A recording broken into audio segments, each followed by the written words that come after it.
किसान भाइयों, आप सभी को नमस्कार। आप एचआर योजना यूट्यूब चैनल देख रहे हैं और मैं आप पुरुषोत्तम आप सभी साथियों का बहुत बहुत स्वागत करता हूं। साथियों, चैनल को सब्सक्राइब करें और वीडियो को ज़्यादा से ज़्यादा इसको शेयर करें। वीडियो के साथ अंत तक जरूर बने, बहुत काम की आपकी वीडियो है। आपका क्षतिपूर्ति मुआवजा हो, भावांतर भरपाई हो, मेरी फसल मेरा ब्यौरा हो, प्रधानमंत्री फसल बीमा योजना हो, पीएम किसान सम्मान निधि की 2-2 हज़ार रुपये की जो किस्त है वो हो, तो उन सभी के लिए यहाँ पर सरकार ने बड़ा एक्शन यहाँ पर लेना शुरू कर दिया है। अब जो फर्जी तरीके से रजिस्ट्रेशन वगैरह होते हैं, फर्जी जो बेनिफिट लेते हैं, एक स्कीम से दूसरी स्कीम का भी फायदा उठाते हैं, उनको कच्ची चलना शुरू हो चुकी है। साथियों, किस प्रकार ये आपका रहेगा, इसमें आपको जो अन्य डिस्ट्रिक्टों में रजिस्ट्रेशन करते थे उन सभी सावधान हो जाना, फिर मत कहना कि बाद में बताया नहीं। तो किसान हैं वो अब ऑनलाइन होंगे। इसमें अम्बाला और फरीदाबाद, फरीदाबाद और पंचकुला, इन 3 जिलों के अंदर ये रजिस्ट्रेशन शुरू हो चुका है और आपके फरवरी 2026 तक पूरे हरियाणा को यहाँ पर ऑनलाइन कर दिया जाएगा। ये एक योजना है सेंट्रल गवर्नमेंट की, जिसका नाम है एग्रीस्टेक योजना के तहत हरियाणा में करीबन 1.38 करोड़ किसान हैं वो ऑनलाइन होंगे, यानी कि ऑनलाइन उनका पंजीकरण होगा। तो ये आपकी है वो फरवरी के पूरे फरवरी महीने में पूरे हरियाणा के अंदर किसान है उसकी रजिस्ट्री हो या फसल का सर्वे हो, ये सब आपका ऑनलाइन प्रक्रिया से शुरू कर दिया जाएगा। तो यहाँ पर जो अब हरियाणा के अंदर जो किसान है वो ऑनलाइन होंगे, जिसका ऑनलाइन रजिस्ट्री होगा। एग्री स्टेक के जो आपका आधार कार्ड है उसी तर्ज के ऊपर एक किसान की यूनिक आईडी वहां पर जनरेट कर दी जाएगी। 1,38,00,000 किसानों का पंजीकरण कर उनकी आईडी बनाई जाएगी। तो यहाँ पर जो अब है ये 3 जिलों के अंदर मैंने बताया, अम्बाला, पंचकुला और फरीदाबाद में पंजीकरण प्रक्रिया है वो पूरी शुरू हो चुकी है। फरवरी तक ये प्रदेश के किसान हैं, हरियाणा प्रदेश की उस रजिस्ट्री और जो फसल सर्वे का काम है वो पूरी तरह आपका ऑनलाइन रहने वाला है। तो इसके साथ साथ अगली जो अपडेट है वो भी देख लीजिए। यहाँ पर जो खेती से जुड़ी सेवाओं को अब एक प्लेटफॉर्म पर एग्रीस्टेक के नाम से ये योजना है, इसको लागू किया जाएगा। जैसे आपको किसान का आधार कार्ड है उसी की तर्ज पर एक यूनिक आईडी दी जाएगी और यूनिक आईडी क्या होगी, उसमें भूमि के जो भी रिकॉर्ड है वो सारी जानकारी वहां से जुड़ेंगी। फसल का ब्यौरा है कि फसल जो ब्यौरा है उसको दिखाया जाएगा ऑनलाइन कि किसने कितनी फसल कर रखी है। इससे आपकी बहुत सारी यहाँ पर गड़बड़ियाँ हैं वो सरकार खगोलेगी। आपका एक जो किसान भाई हैं उनको एक यहाँ पर आधार कार्ड की तर्ज पर उनको विशिष्ट यहाँ पर जो यूनिक आईडी है वो उपलब्ध करवा दी जाएगी, जिससे वो भूमि से उनका रिकॉर्ड ऑनलाइन मैच किया जाएगा जियोग्राफी के साथ। इसमें सटीक जो किसान है उसकी लोकेशन, कितनी सीमा है और कितने एकड़ के अंदर वो सर्वे है ऑनलाइन किया है, फसल का सारा डाटा तैयार किया जाएगा, जिसमें उसके कौन सी फसल उगाई है, कौन सी फसल के अंदर नुकसान हुआ है। तो ये आपका आधार और जो यूनिक आईडी है उससे मैपिंग की पहचान सरल होगी।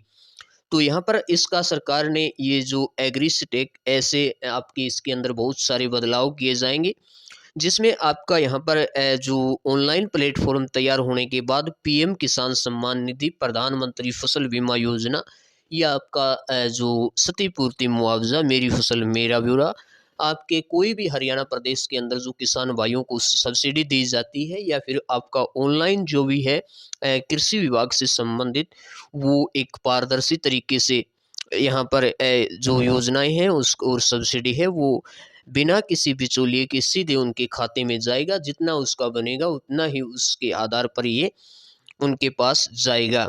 बैंकों के पास किसानों की ज़मीन और फसल का ऑनलाइन रिकॉर्ड होगा, जिससे लोन लेना बहुत आसान होगा। इससे जो ये आपकी आईडी होगी, इससे यहाँ पर जो उनको किसान भाई हैं उनको मौसम, किसानों के अंदर जो फसलें होती हैं उसके कीट या मिट्टी की गुणवत्ता और उसके जो आधार हैं वो लिंकिंग रहेगा। मोबाइल पर उसका व्यक्तिगत सलाह भी टाइम टाइम पर दी जाएगी। इसी के साथ जो फसल नुकसान में होने वाले हैं वो आपका ऑनलाइन डेटा के आधार पर जो बीमा क्लेम है वो जल्दी और बिना किसी भ्रष्टाचार के साथ आपको जल्दी ही उपलब्ध करवा दिया जाएगा। साथियों, इसमें मैं आपको बता दूं, जब प्रधानमंत्री पीएम किसान सम्मान निधि की जो किस्त आती है, तो उसमें आपको एक नीचे दिया मिलता है कि आपकी किसान आईडी बनवा लें। तो वो ये किसान आईडी है। यहाँ पर आपकी जो ये किसान आईडी है, ये बहुत सारे एंगल से आपकी वेरीफाई होगी। आप इसमें ऑनलाइन रजिस्ट्रेशन करवाना पड़ेगा, नहीं तो आपको योजनाओं का लाभ नहीं मिलेगा। जो नेक्स्ट वीडियो आएगी वो इसी पे बनाएंगे कि आपकी किस प्रकार उस पे रजिस्ट्रेशन करना है। साथियों, इससे आपके अगर मान लो आपकी यूनिक आईडी होगी और वो यूनिक आईडी से आपके पास 2 एकड़ ज़मीन है, तो ये जो आप 2 एकड़ का ही रजिस्ट्रेशन करवा पाओगे। अगर आप किसी अन्य पार्टी का करवाओगे तो उसकी यूनिक आईडी मैच हो जाएगी, तो आपको वो डाटा वहाँ पर मैच हो जाएगा, उसके बाद आपको ये बेनिफिट नहीं दिया जाएगा। जिसको यूनिक आईडी ये जो यूनिक आईडी होगी उसी से आपके बहुत सारे लाभ हैं, वो आपके दिए जाएँगे। बहुत सारे एंगल से आपके फर्जीवाड़े रुकेंगे। इससे यूनिक आईडी बनाने से आपके जो किसान हैं बड़े-बड़े, मान लो जिसके पास 6 एकड़ ज़मीन है, 7 एकड़ है, 10 एकड़ है, 5 एकड़ है, तो उसका जो बीपीएल कार्ड है वो भी कटना तय होगा, क्योंकि ये यूनिक आईडी होगी, वो भी आपकी फैमिली आईडी से सब कुछ मैच हो जाएगा। बहुत सारी इसमें यहाँ पर ऑनलाइन प्रक्रिया है वो करी जाएगी, जिससे आपके बहुत सारे बेनिफिट है, उसमें बाधाएँ भी आएँगी और फर्जीवाड़े जो तरीके से रजिस्ट्रेशन किसी अन्य ज़मीन पर करवा लेते हैं, उस पर तो पूर्णतः रोक लगेगा। क्षतिपूर्ति मुआवज़ा है, वो आपके वहाँ पर यूनिक आईडी पर आपके 2 एकड़ है, तो 2 एकड़ का ही मिलेगा। अगर वहाँ पे आपने प्रधानमंत्री फसल बीमा योजना करवा रखा है, तो वो आपको क्षतिपूर्ति भी नहीं मिलेगा। इस प्रकार की ये जानकारी सरकार इकट्ठी करेगी और एक यूनिक आईडी से आपका बहुत सारा डाटा सरकार के पास जाएगा। अब जो यहाँ पर अगली खबर आई है वो भी आप देख सकते हो। ई खरीद पोर्टल के जरिए जे फार्म है वो जनरेट होने और सत्यापन जरूरी है, तभी आपकी ये भावांतर भरपाई दी गई है। करीबन 15 तारीख को आपको ई खरीद है वो बंद हो चुकी है और उसके टाइम देर रात तक 506 किसानों का बाजरा बिका था। 16 तारीख को ये ऑनलाइन कागज अपडेट करने होते हैं, तो उस टाइम ये पोर्टल बंद था।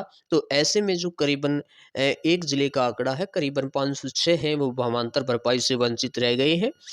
तो सरकार और जो केंद्रीय मंत्री है उनसे जो मार्केट प्रतिनिधि है उनकी मुलाकात हुई है और ये माननीय मुख्यमंत्री जी ने आश्वासन दिया है कि जल्द ही इनका समाधान भी किया जाएगा और जो जिन्होंने मंडी के अंदर फार्म जो बाजरा बेचा था और उसका जी फार्म वेरीफाई नहीं हुआ, तो उसके भी भावांतर भरपाई आपकी डलेगी, कोई चिंता करने की आवश्यकता नहीं है। इसी प्रकार अगला जो अपडेट आई है, बड़े दुख की बात है कि फर्जी फसल का पंजीकरण करने वाले गिरोह हैं उस तक सीएम फ्लाइंग की रेड है वो शुरू कर दी गई है। ये सीएम फ्लाइंड आपकी जो एलनाबाद डबवाली क्षेत्र के अंदर 300 से ज़्यादा संदिग्ध किसानों का ब्यौरा पंचकुला हेड ऑफिस से मांग लिया गया है। तो हेड ऑफिस से ये पंचकुला से ये यहाँ पर फर्जी तरीके से जो जिन्होंने अपना जे फार्म कटवा लिया था कि आड़ती को 150 रुपये जो मांगते हैं उनको 50 रुपये या 100 रुपये, आड़ती भी इसमें भ्रष्टाचार है, वो वहाँ पर जे फार्म जनरेट करने के पैसे मांगते हैं। इसी प्रकार किसी का किसान ने 10 कुंटल बाजरा है और उसने 100 कुंटल फार्म का जे फार्म कटवा लिया फर्जी तरीके से। तो इस प्रकार की जो दिक्कतें हैं उनका डाटा वेरीफाई करना शुरू कर दिया गया है। तो यहाँ पर एक ज़िले का आंकड़ा है जिसमें करीबन 62 लाख एकड़ के अंदर बाजरा बोया था। यहाँ पर जो करीबन 39,000 है उनको रिजेक्ट कर दिया गया है। 23,000 एकड़ में बिक्री हुई है, उसकी पेमेंट आई है और यहाँ पर उनकी जो फर्जी करने वाले हैं वहाँ तक पूछना शुरू कर दिया गया है। इसी प्रकार जो फसल बेचा है उसका रिकॉर्ड और पोर्टल पर दर्ज जानकारी का क्रॉस चेकिंग का काम है वो शुरू कर दी गई है। यहाँ पर आप इसको रीड कर सकते हो, सारी जानकारी यहाँ पर दी गई है।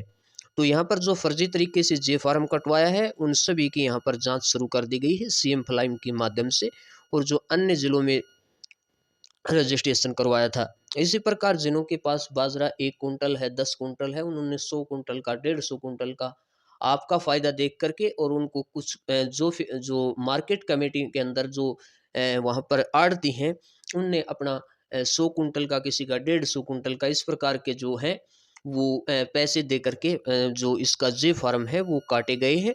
तो ऐसे में उनकी जाँच करना भी चाहिए और करना भी शुरू कर दिया गया है, क्योंकि यहाँ पर एक तो तरफ किसान की नुकसान है, उसकी भावांतर 575 देने पर भी उनके पूरे यहाँ पर नहीं बनती है। तो ऐसे में उनके माध्यम से ये भी दिया गया है। तो साथियों यहाँ पर सबसे जो यहाँ पर सेफ किसान थे, बिल्कुल सही थे, जिनको अपना बाजरा के मंडी के अंदर नहीं बेचा, क्योंकि बाजरा अब की बार बहुत कम हुआ है, बेचेंगे कहाँ पर, नुकसान हुआ है। तो वो दोनों तरफ से मारे गए, यहाँ पर उनके भावांतर की राशि भी नहीं मिली और मुआवजा